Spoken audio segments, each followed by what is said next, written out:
Hearing loss में जो दूसरे टाइप का हेयरिंग लॉस होता है उसको बोलते हैं कंडक्टिव हेयरिंग लॉस।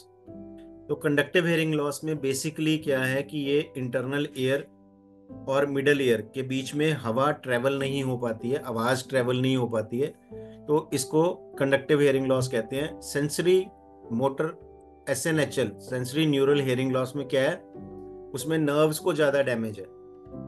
इसमें जो है अंदर कोई ब्लॉकेज हो सकती है, मोस्टली कोल्ड एंड एलर्जीज, जुकाम जिनको रहता है या उनकी दवाई ली हो, कई बार फिर कान में रेशा भरना शुरू हो जाता है, अंदर फ्लूइड इकट्ठा हो जाता है। सॉफ्ट साउंड, सॉफ्ट साउंड का मतलब आवाज कोई आराम से बोल रहा है वो समझनी मुश्किल हो जाती है, मफल्ड हो जाती है, कंफ्यूज हो जाती है। कोल्ड एलर्जीज जो है वो कई बार डॉक्टर्स को आप चेक कराते हो, कहते हैं अंदर पर्दे में रेशा जमा हुआ है। तो अगर पर्दे के बाहरी तरफ है तो वो चेक हो भी जाता है कई बार, लेकिन अंदर की तरफ है तो वो चेक नहीं हो सकता। इसी की वजह से कई बार चक्कर भी महसूस होते हैं। ईयर ड्रम रप्चर है, अगर पर्दे में छेद है तो कई इसमें जो है इंजेक्शंस भी लगाते हैं डॉक्टर्स।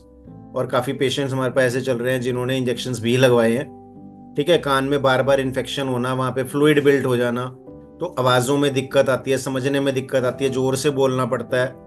और वैसे आप कान चेक कराएंगे तो क्योंकि ये पर्दे के अंदर की बीमारी है ये भी, तो पर्दे के इस साइड कुछ भी नहीं दिखेगा, इसलिए वो कहते हैं पर्दा आपका नॉर्मल है। कई बार इसमें हड्डियों में डिफेक्ट होता है, हड्डी घिस जाती है, बार बार रेशा निकल रहा है, कोई डिस्चार्जेस निकल रहे हैं येलो कलर के, वाइट कलर के, डर्टी ब्लड भी आता है कईयों को। तो इसमें मोस्टली जो पेशेंट्स ठीक होते हैं तो किस तरह से होंगे, सबसे पहले आपकी स्मेल खत्म होनी चाहिए जो कान में डिस्चार्ज में से आ रही है। उसके बाद धीरे धीरे ब्लड खत्म होएगा, जो रेडनेस आ रही है डिस्चार्ज में वो खत्म होएगी, येलोनेस खत्म होनी शुरू होएगी, डार्क येलो से लाइट येलो होएगा। फिर उसके बाद थोड़ा गाढ़ा वाइट भी हो सकता है, धीरे धीरे वाटरी में आ जाता है। आने वाले समय में ये बनना बंद हो जाता है।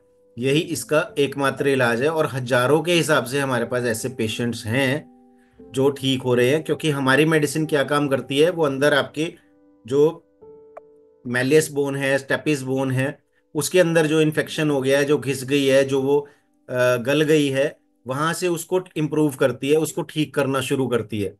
और जितना वो रिपेयर हो जाएगी तो बार बार आपको इन्फेक्शन होना, डिस्चार्ज होना बंद हो जाएगा। समय के साथ धीरे धीरे दवाई के बाद, दवाई के साथ जो खाने की और पीने की रहती है, कान में डालने की कोई भी दवाइयाँ अच्छी नहीं रहती हैं इसमें, तो उसके साथ जो है आपका पर्दा भी भर जाता है। बहुत सारे पेशेंट्स ऐसे हैं जिन्होंने बाद में अपने एरिया के super specialist, ENT doctors, routine doctors को चेक कराया तो उनका पर्दा बिल्कुल भर चुका है।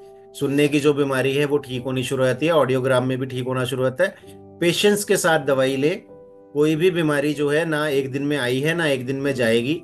अगर आप हमारे पास संपर्क कर रहे हैं 5 साल से 10 साल से, आपको कोई प्रॉब्लम है तो आप 1 महीने 2 महीने में दवाई को ना सोचें कि बहुत ज़्यादा इंप्रूवमेंट देगी। हाँ, हो सकता है आपको 10-20% इंप्रूवमेंट पहले महीने में, दूसरे में आ जाए। ऐसे पेशेंट भी हैं जिन्हें पहले महीने में ही बहुत अच्छा फर्क शुरू हो जाता है, जिन्हें डिस्चार्ज आगे आना ही बंद हो जाता है। कुछ पेशेंट्स ऐसे होते हैं जिनका क्योंकि मेडिसिन ली हुई हैं तो डिस्चार्ज रुका रहता है अंदर, तो हमारी मेडिसिन के बाद डिस्चार्ज फिर से शुरू होगा, क्योंकि जब तक वो रुका हुआ है अंदर एक, ऐसे आप करेंगे तो ब्लॉक फील होता है। कई पेशेंट जो हैं, आप यहाँ पे अपने फिंगर्स रखेंगे, ये कान के नीचे ऐसे ऐसे फिंगर रखनी है आपने, ऐसे करना है, तो आपको यहाँ से टक टक आवाज महसूस होती है। मोस्टली पेशेंट को जो खाना खाते हुए उन्हें सुनने में दिक्कत आने लगती है, मैस्टिकेशन के ड्यूरिंग। ठीक है, तो इस चीज का भी आपने ध्यान रखना है कि आपको क्या बीमारी है। CSOM जो है, क्रॉनिक सपोरेटिव ओटाइटिस मीडिया, कान बहता है, पर्दे में छेद है, हड्डियों में डिफेक्ट है, नसों में डिफेक्ट है, सुनने में दिक्कत आ रही है, टिनिटस है, क्या क्या चीज है और किस तरह से वो ठीक हो रही है, इसका भी आपने ध्यान में रखना है। ठीक है, हजारों के हिसाब से पेशेंट ठीक हो रहे हैं, आप भी उन्हीं में से होंगे, बिल्कुल होंगे। ट्रस्ट के साथ चलिए, पेशेंस के साथ चलिए। किसी भी डॉक्टर को आप दवाई करते हैं तो रेगुलर कम से कम 4-6 महीने, साल का समय देंगे तो आप इस बीमारी से बाहर निकल सकते हैं, काफी हद तक ठीक हो सकते हैं, एक रूटीन लाइफ जीना आप भी शुरू कर सकते हैं।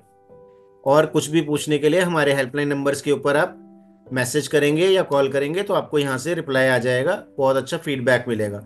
Thank you.